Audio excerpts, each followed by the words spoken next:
It was March 17th, 2020. I was replaying my favorite game, Grand Theft Auto 5, on the Xbox One, as I usually do, when I discovered something lurking beneath the seemingly normal game. A discovery that I discovered would change my life for the worst. Everything in the game seemed to be fine, until I reached the mission, reuniting the family. I reached the part where Michael confronts Laszlo in the tattoo parlor and beats him up, cutting off his ponytail and tattooing a large willy on his back. I was laughing at the scene when suddenly my screen glitched and my disc got ejected. It flew out of my Xbox and almost hit me on the couch, but I thought it was just a glitch. After I got up and put it back in, I somehow was still in the game, but I wasn't in the mission reuniting the family anymore. I was somehow now playing as Laszlo, seemingly right after Michael had left.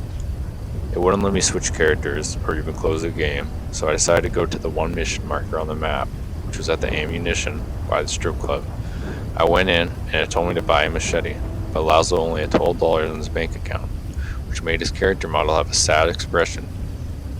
It suddenly started a cutscene where Laszlo starts arguing with the guy behind the counter. Eventually the guy tells Laszlo, "Get out of here before I call the police."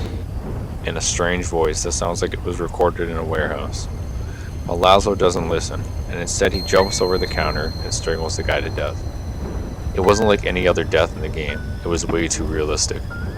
Almost like they motion captured a guy getting choked. I felt sick but continued playing. After the guy is killed, Laszlo steals the machete and walks outside.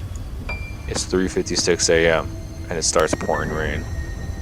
Suddenly I was thrown back into gameplay and an objective appeared at the top of the screen that says, "Prove them wrong."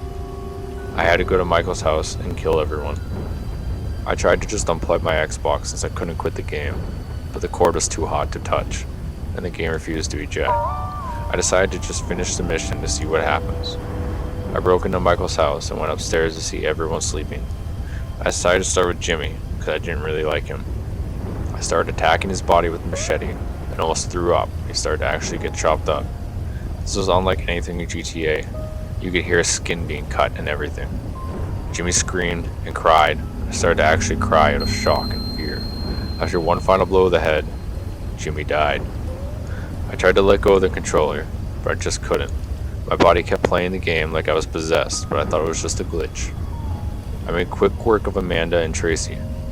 It was just as gory and disgusting, so I threw up, but kept playing.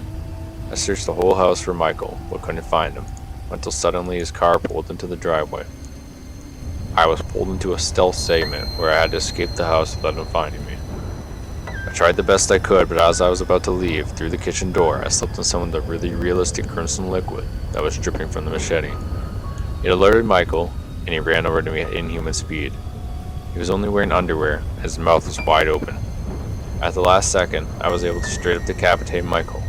Bloodshot everywhere, and it made me throw up all over again. I blinked, and suddenly Laszlo wasn't in Michael's house anymore. He was inside a dark and eerie hallway. As I walked around, I made a disturbing discovery. The hallway was the hallway in my house. I went forward until I reached the living room. I could see a 3D model of me sitting on the couch. I was so shocked that I couldn't move. I jumped up off the couch and turned around to see the real-life Laszlo Jones from Rockstar Games standing there, covered in blood and wielding a machete. I tried to scream, but he suddenly started running at me. I was able to escape to my car and drive away. I tried to file a police report the next day, but nobody believed me. I also tried contacting Rockstar, but they never replied. The next month it was announced Laszlo Jones would be leaving Rockstar to care for his sister. I never played Grand Theft Auto ever again.